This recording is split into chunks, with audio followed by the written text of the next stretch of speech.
The night was quiet in the small farming village. The air was cool. The sky was clear, and the stars above shone like tiny white lamps. Tom sat outside his small house at the edge of the fields, resting after a long day of work. He had spent the daylight hours tending the soil, fixing the fence, and checking the animals. His body was tired, but his mind was calm. The village rarely had excitement. Life was simple. Tom leaned back on his wooden chair, looking at the wide sky. He liked to count the stars and imagine distant worlds, though he had never thought much about whether other life truly existed. For him, the stars were like old friends always watching from above. As he sat there, a sudden streak of light tore across the heavens. At first, Tom thought it was just a falling star. He had seen them before. But this one did not vanish quickly. It grew brighter and larger, and it moved with a strange kind of speed and fire. The ground seemed to tremble as the streak grew closer. Tom rose to his feet, his eyes wide. The fire in the sky was not fading. It was coming down. The sound filled the air like thunder rolling across the land.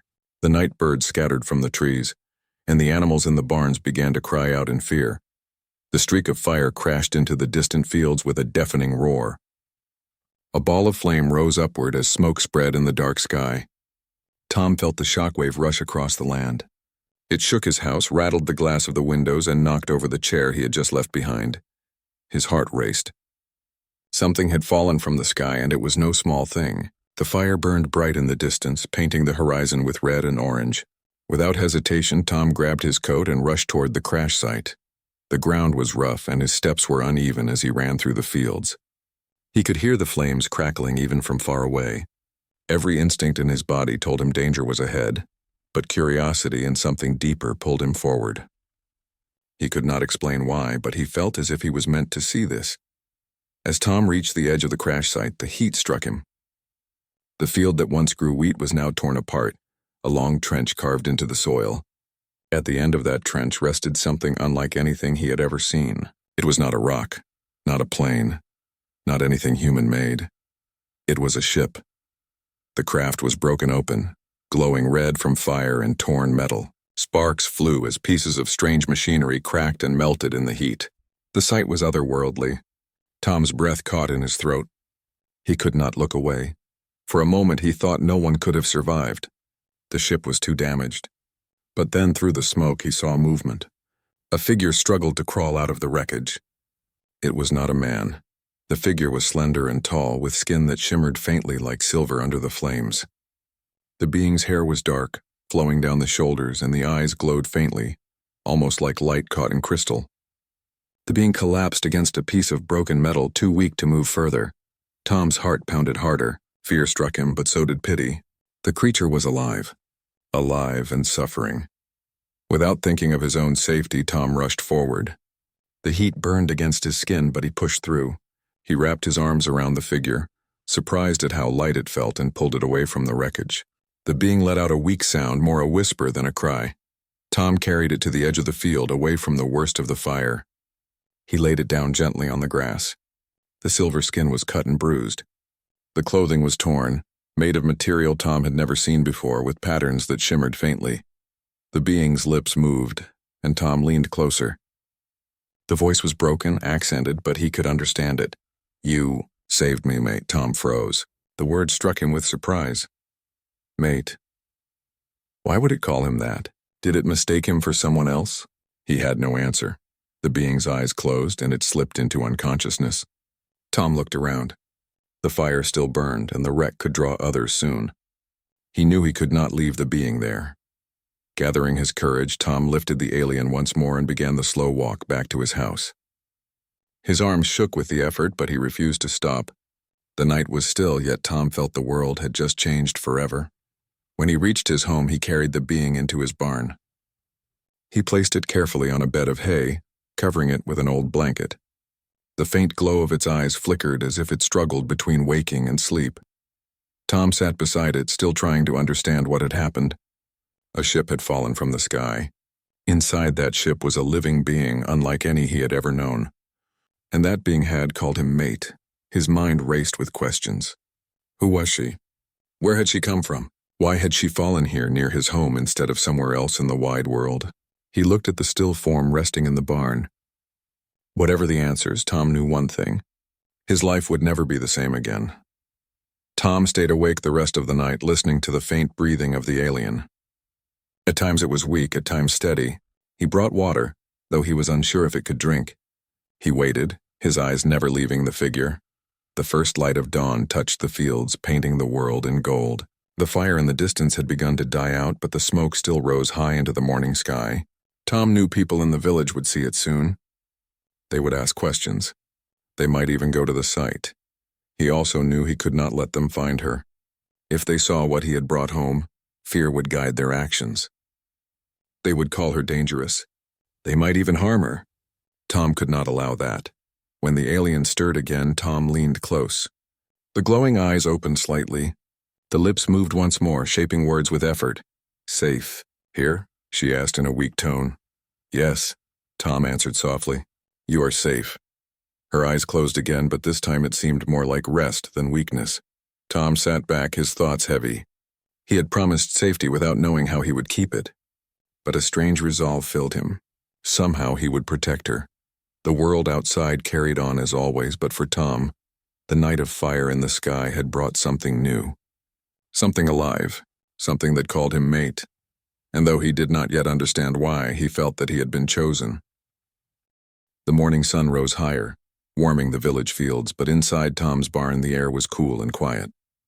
The stranger from the sky lay on the haybed, her breathing slow but steady. Tom sat on a wooden stool nearby, his eyes fixed on her. He had not slept at all. His body was tired, yet his mind refused to rest. The image of the burning ship replayed in his head. The fire, the crash, the strange figure calling him mate. None of it felt real, yet here she was, alive and resting in his barn. Tom leaned forward, brushing dust from his hands as he studied her closer. Her silver skin caught the morning light. It looked smooth, almost like metal, yet soft where it bent and moved. Her dark hair framed her face, and her clothing, though damaged, was woven from threads that shimmered with faint colors. Tom's heart beat faster. She was not like any human. She was something far beyond. Suddenly her eyes opened. The faint glow returned, and she turned her head slightly toward him. Tom froze, unsure if he should speak first. "You are awake," he finally said in a low voice. She blinked slowly. Her lips parted as she tried to form words. The sound was soft, her voice still weak. "Yes, awake." Tom felt relief. She could speak, even if only a little. He poured water into a cup and held it out to her. "Drink, it might help." She looked at the cup with confusion. Her fingers trembled as she reached for it. When she sipped, her eyes closed as if she tried to understand the taste. After a pause, she nodded slightly. "Good. Thank you." Tom let out a breath he did not know he was holding. She could drink human water. That meant one less worry. "What is your name?" Tom asked gently. She hesitated, her eyes searching his face. Then she spoke. "Mira?" "Mira," Tom repeated, testing the sound of it. It felt strange on his tongue, but it fit her. "And you?" she asked. "Tom," he replied. "Tom," she said slowly, as if learning the shape of the word. She gave a faint smile, though her face still showed pain. "You saved me, Tom. That means you are my mate." The word again. Mate. Tom shifted uncomfortably. He did not understand why she used it, yet the way she said it carried deep meaning. "I only helped," he said, shaking his head. "Anyone would have done the same." She looked at him with those glowing eyes and whispered, "No, not anyone." "Only you." Tom felt his chest tighten. There was a weight in her words, something serious, something binding. He wanted to ask her what she meant, but before he could, she coughed and winced in pain. "Rest," Tom said quickly. "You are still hurt. Do not speak too much." Mira closed her eyes again, her body relaxing as she sank back into the hay. Tom stayed close, watching over her as the hours passed. By midday, the village began to stir with talk. People had seen the smoke rising from the fields. Some wondered if a meteor had fallen. Others thought it was an old plane crashing. A few even joked about visitors from the stars. Tom kept quiet. He fixed his fence, carried water, and nodded when neighbors asked if he had heard the noise last night. He answered with simple words. Yes, it was loud. He never said what he had truly seen. By evening, he returned to the barn. Mira was awake again, sitting up with effort. "You are stronger," Tom said as he entered. She nodded. "Some strength has returned. My body heals faster than yours, but I still need time. Tom brought bread, milk, and fruit. He set them down, unsure if she could eat such food. Mira studied the bread curiously, then took a small bite. She chewed slowly, then nodded. Strange taste. But it gives me energy. Tom smiled faintly. Then eat. You need it. As she ate, Mira looked at him. You have questions. I see it in your eyes. Tom hesitated, but then nodded. Yes, many. What was that ship? Where do you come from? And why call me mate? Mira placed the bread down, her expression turning serious. I come from a world far from here. My people are called the Velan. We travel between stars, searching for peace and survival. But there are hunters who chase us. They want to destroy us, to erase our kind. Her eyes dimmed for a moment as if the memory was heavy. My ship carried me across this part of space. But the hunters found me. They attacked and I was forced to flee. I tried to escape, but my ship was struck. I lost control. That is why I fell to your world. Tom listened in silence. Her words sounded like stories from books, yet her voice was too real to doubt. And the word, mate? Tom asked carefully. Mira looked at him with calm but steady eyes. In my people's ways, saving a life is more than an act of kindness. It is a bond. If one risks all to pull another from death, that bond cannot be broken. We call it mate. It means protector, partner, and chosen one. You pulled me from fire, Tom. You carried me to safety. You are my mate now, by the law of my people. Tom's mouth went dry. He had expected some answer, but not one like this. To her, the word carried great meaning. To him, it felt like a burden he was not ready to hold. I do not know if I can be what you say, Tom admitted. I am only a farmer. My life is simple. Mira reached out, her hand trembling but strong enough to touch his arm. Simple does not mean weak. You chose to save me when you could have run. That choice shows strength. And now, my enemies will come. If they find me, they will destroy everything around me. That is why I must stay hidden. That is why I need you. Tom swallowed hard. Her words were true. If these hunters were real, they might already be searching. His village, his home, could be in danger. I will keep you safe here, Tom said at last. His voice was quiet but steady. No one will know. Not yet. Mira's faint smile returned. Then we are bound. Over the next days, Mira grew stronger. Tom brought her food and water, and she taught him how to wrap her wounds with clean cloth. Her body healed faster than he expected. The cuts closed within days, leaving faint marks like silver lines. When she was able to walk, Tom helped her step outside the barn at night. She looked at the stars with longing, her eyes shining brighter than before. My home is far beyond those stars, she said softly. But for now, this world is my refuge. And you, Tom, are my guide. Tom stood beside her, looking at the same sky he had always known. But it felt different now. The stars no longer seemed distant or silent. They felt alive, full of hidden stories, and Mira was proof of that. They spent hours talking in simple words. Mira's translator device, a small broken tool she kept hidden in her clothing, began to adjust to human language. Her speech became clearer each day, though still slow at times. She told Tom about her people's traditions, about the vast ships that carried them across space, about the hunters who chased them. Tom told her about his village, his work, and the quiet life he lived. Slowly, trust grew between them. One night, Mira looked at Tom and said, "You do not fear me, even though I am not like you." Why? Tom thought for a moment before answering. Fear does not help anyone. I saw you were hurt. I saw you needed help. That was enough for me. Mira's gaze softened. That is why you are different. That is why you are my mate. Tom did not argue this time. Deep inside, he felt a strange warmth at her words. A bond was forming, one he could not deny. But at the edge of his thoughts, worry remained. If Mira's hunters were real, they might already be searching for her. And if they found her here, his quiet village would no longer be safe. Tom looked at the night sky once more. Somewhere out there, danger was moving closer, and soon his world would face it. The days passed slowly, yet unease filled Tom's mind. Mira had recovered much of her strength. She walked in the fields, practiced simple movements, and even helped him repair the barn. But every evening, she would stand at the edge of the property and look toward the horizon, her eyes scanning the sky. Tom did not need to ask. He knew what she sought. Danger was coming. One evening, as the sun dipped low, the wind carried a strange sound. Tom stopped working and listened. It was faint at first, almost like distant hums, but then it grew louder. mechanical, and rhythmic. Mira's eyes narrowed. "They are here," she whispered. Her voice was calm, but the tension in her body betrayed the worry beneath. "Hunters." Tom's heart thudded. "Hunters? How many?" "I do not know," she admitted. "They come in ships like mine, but bigger, faster, and crueler. They will not stop until they find me." Tom felt a chill run through him. He had spent his life in peace. His world had been quiet, predictable, safe. But now, a force from beyond the stars threatened not only Mira but his home, his family, and the village he loved. "We need a plan," he said, trying to keep his voice steady. "We cannot fight them alone." Mira nodded. "You are right. They have weapons I do not fully understand, but they underestimate humans. They do not know the courage hidden here."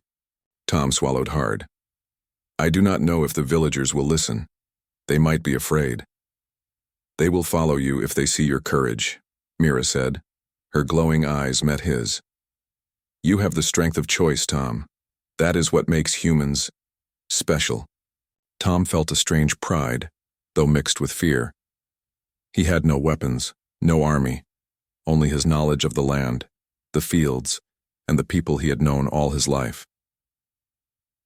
The next day, strange lights appeared in the sky above the village. They were unlike airplanes or satellites. They hovered silently, glowing with a harsh white light. The villagers began to notice. Children pointed and people whispered, unsure of what they saw. Tom stayed calm. "Stay inside," he told the nearest neighbors. "Do not go near the fields." Mira moved beside him. "They are scouting. They know someone is here." Tom nodded. "Then we must be ready." Together they prepared the barn and surrounding fields. Tom dug small trenches around the perimeter, and Mira helped him hide anything that could be used as cover. They moved quietly, careful not to draw attention from above. The sky darkened as the hunters' ships drew closer.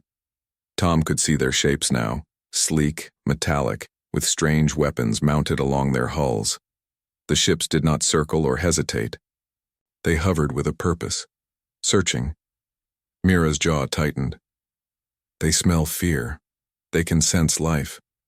If they find me, everything here will be destroyed." Tom glanced around at his fields, at the homes in the village.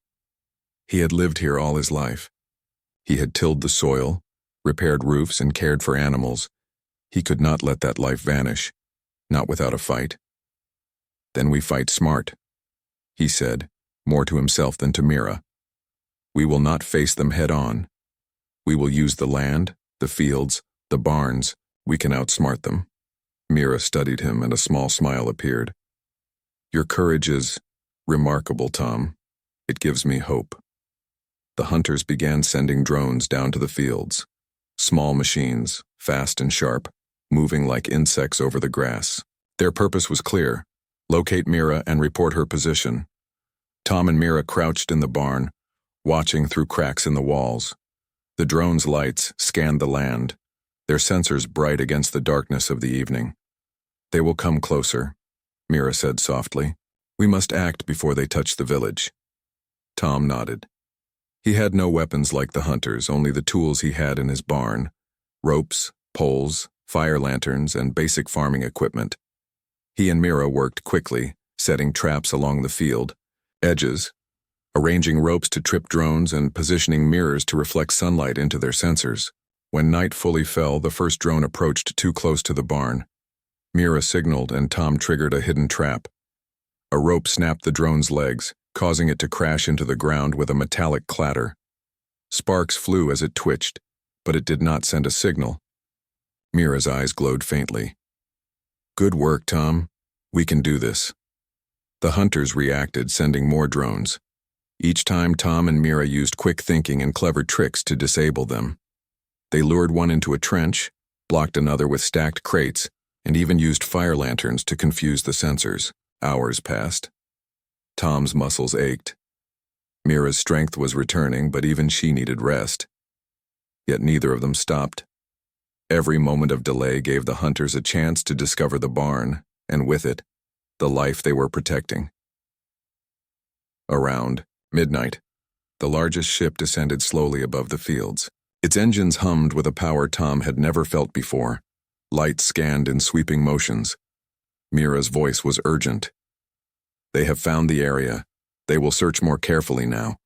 We must be ready for them to touch the land." Tom's heart pounded. The moment had come.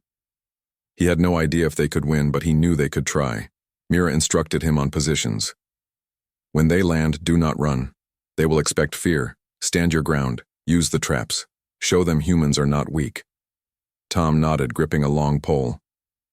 He felt a strange bond with Mira, stronger than he had ever felt with anyone. Her survival now depended on him, and in a way his life depended on her courage as well. Suddenly the ship lowered, touching down in the open field. A hatch opened, and armored figures emerged. They were taller than humans, with smooth, metal-like armor covering their bodies. Their eyes glowed red, scanning, calculating. Tom felt fear, but he also felt determination. He took a deep breath and shouted, "Back!" The hunters paused, surprised at the human's boldness. Mira moved beside him, ready to act. Together they guided the intruders into the traps they had set. A rope snared one hunter, pulling it down. Another stumbled into a trench, its glowing eyes flickering.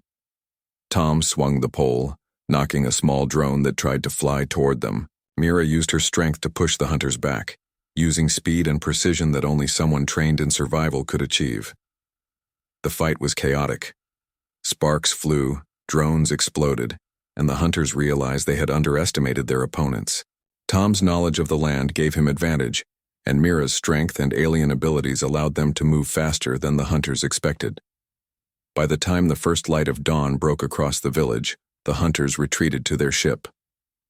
Tom and Mira were exhausted, their clothes torn and bodies bruised, but they were alive. The drones were destroyed, and the main ship had retreated, for now. Mira leaned against Tom, her glowing eyes dimming slightly in exhaustion. "You have shown them something they did not expect. Courage, intelligence, humanity." Tom wiped sweat from his forehead, his muscles aching. "I just wanted to protect my home. And you." Mira smiled faintly. "Then our bond grows stronger. Mate, your courage saved lives today, not only mine but the villagers as well. They will not understand yet, but one day they will see." Tom looked around at the quiet fields, now peaceful again under the morning sun. The village was safe, for now, but he knew this was only the beginning. The hunters would return. They were relentless, driven by purpose, yet Tom felt something he had never felt before. Power. Not the strength of weapons or the technology of alien ships, but the power of choice, courage, and human determination. That power had protected life. That power had made him feel alive in ways he had never known. Mira placed a hand on his shoulder. "Rest, Tom. Soon we will need all our strength again. The hunters will not give up. But for now, you have earned a moment of peace." Tom nodded, sitting down on the grass.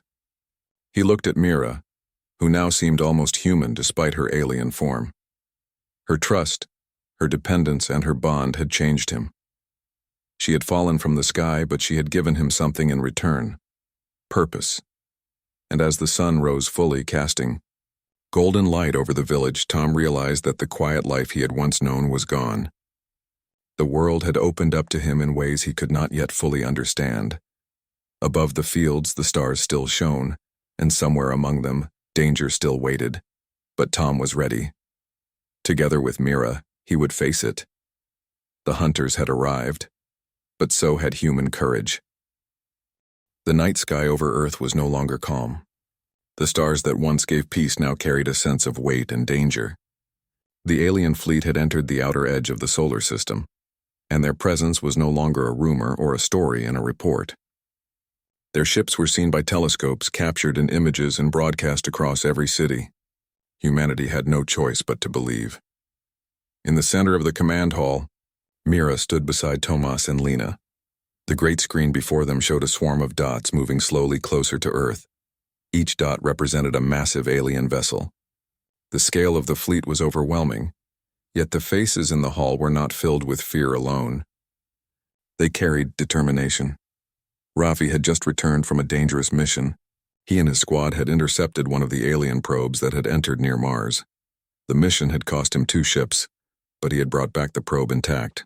It was now locked deep inside the research bay, guarded and studied by Thomas and a team of engineers. Mira walked over to Rafi as he removed his helmet. His face was tired, his eyes red from long hours of travel and battle, but his voice was steady. "We got what we needed. That machine will tell us how they see us, how they test us." Thomas joined them, holding a tablet filled with data. "I have been studying its core." The probe was not only watching us, it was measuring our speed, our ability to adapt, and our willingness to resist. Every signal it sent back was a record of our reaction. Lena crossed her arms. "So it was never about attack. It was about judgment. They are watching how we respond." Mira nodded slowly. "Then this is not only war. It is a trial. We must prove something greater than strength." Across Earth, preparations grew intense. Factories that once built cars now produced parts for defense drones. Old satellites were reactivated and armed with new code. People in small towns and large cities volunteered to carry supplies, to help build, to work as one. The spirit of unity spread faster than fear. For the first time in many years, nations stopped arguing over borders and trade. They looked at the sky and remembered they were one people. In orbit above Earth, the first line of defense took shape. Dozens of ships, some newly built and some old freighters turned into war machines, formed a shield. Their weapons were crude compared to the alien fleet, but they carried the courage of their crews. Rafi led the pilots. He trained them in fast attack runs, using the knowledge he had gained from the probe. Human ships were small, less powerful, but they could move quicker. Where the aliens had size, humans had speed. In the research bay, Thomas worked night after night. The alien probe's design gave him an idea. He began to build a new weapon, something Earth had never known.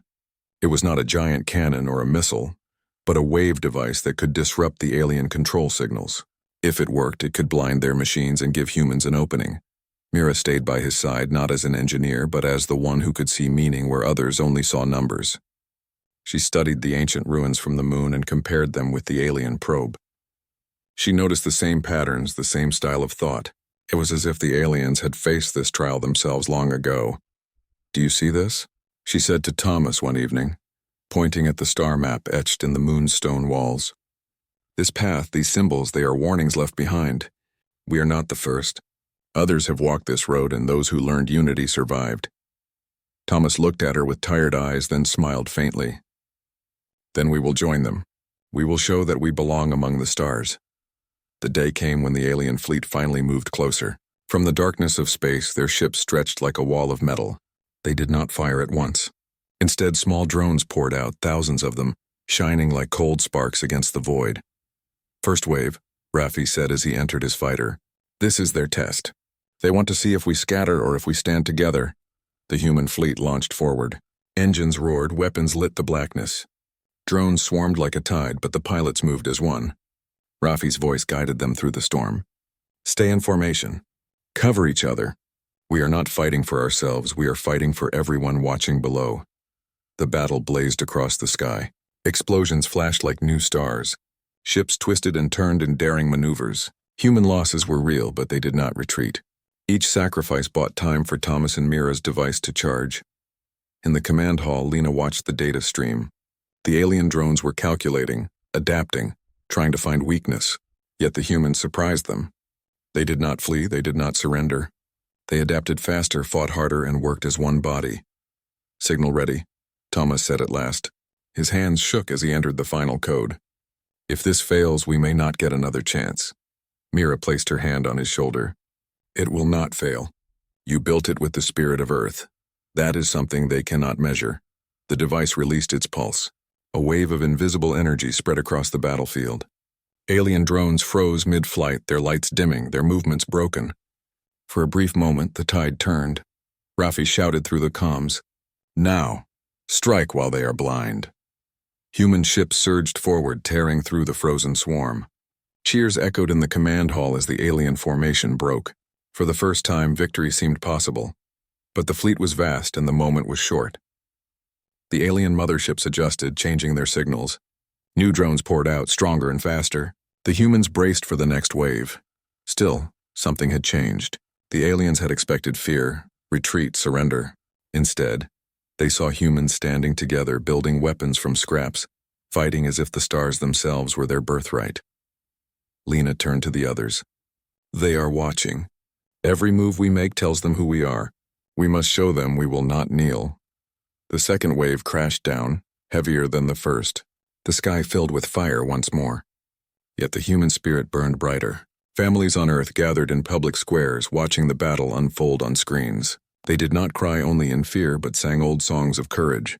Children drew pictures of the sky filled with ships, not as monsters, but as a challenge to be met.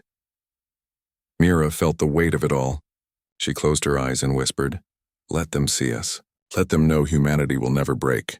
The aliens had power, but power was not enough. What they witnessed that day was not machines or numbers. It was the unyielding will of a species that had learned to fight together. The battle did not end in full victory. Human ships were damaged, many destroyed, but the alien fleet did not push closer. They paused. They watched. It was as if they were deciding. On the command screen, a signal appeared. Not in alien code, but in a form Mira could read. It was short, simple, and heavy with meaning. "You have been seen. The judgment is not yet complete." The message vanished, leaving silence in the hall. Raffi landed his battered ship. Thomas leaned against the console, breathing hard. Lena stared at the empty screen. Mira's eyes shone with both fear and hope. The trial was not over, but something had shifted. The aliens now knew humanity was not a weak world waiting to be claimed.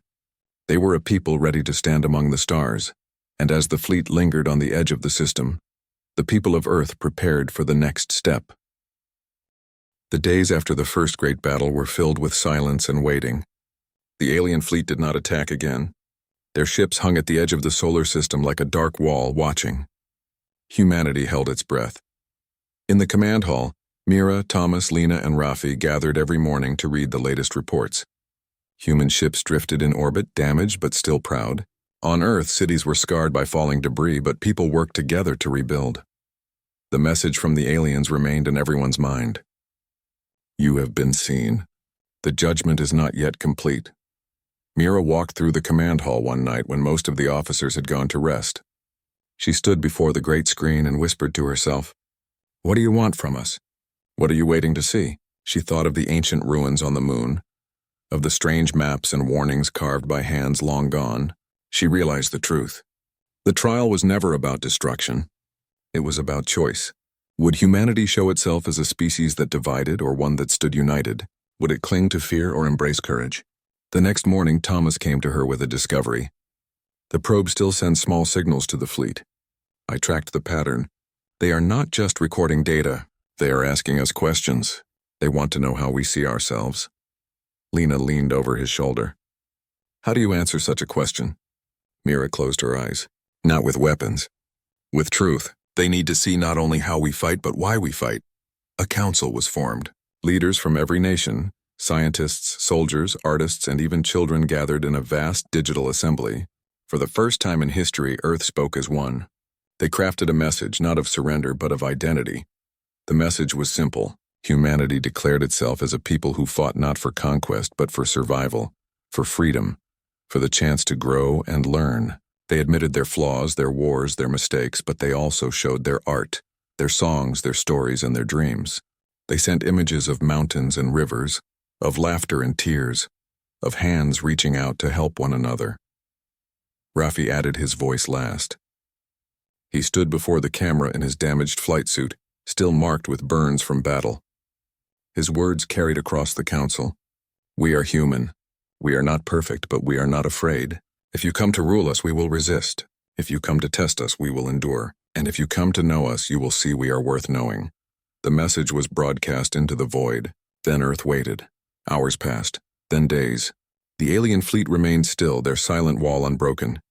Fear grew that no answer would come, that the aliens had judged humanity unworthy. Then one night, the sky changed. A single alien vessel broke formation and drifted closer to Earth. Unlike the dark warships, this one glowed faintly with soft lines of light. It did not raise weapons. It simply moved into orbit and held there. The command hall filled with voices. Is it an attack? Are they sending an envoy? Mira stepped forward. They are sending a reply. A signal burst through the airwaves. The screens lit with a form of language Mira could almost understand. The symbols flowed like music. With the help of the probe's data and her own studies, she translated, You have shown unity in the face of fear. You have fought not with blind rage, but with purpose. You have shared your voice, not only your strength. You are worthy of the path.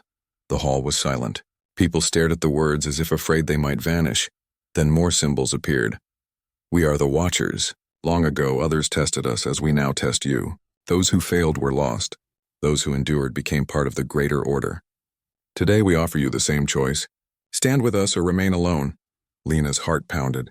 They want an alliance. Rafi laughed in disbelief. After all this, after all the blood and fire, they offer friendship? Thomas shook his head. Not friendship. Respect. They see us as equals now, not prey. The council debated through the night. Some feared betrayal. Others dreamed of knowledge and growth. In the end, the decision was clear. Humanity had already stepped into the trial. To turn back now would mean isolation and suspicion. To step forward meant trust and risk, but also hope. The reply was sent, We choose to stand with you. The alien ship in orbit released a smaller craft. It descended through the atmosphere, glowing like a falling star. Crowds gathered across the world to watch. In an open field outside the capital, the vessel landed. Its surface shimmered as if alive. A door opened and figures emerged. They were taller than humans, their forms both strange and graceful. Yet they carried no weapons. They walked slowly, their heads held high as if greeting family long unseen.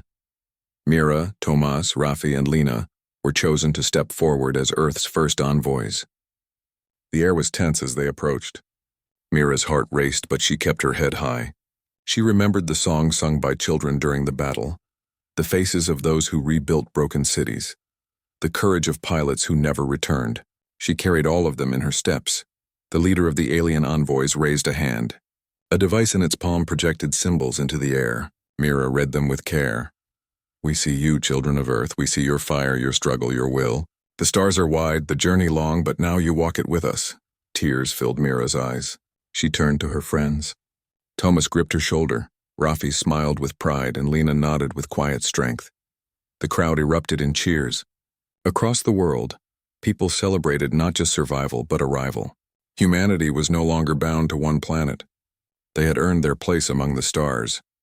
In the weeks that followed, the alien fleet shifted from a wall of threat to a shield of protection.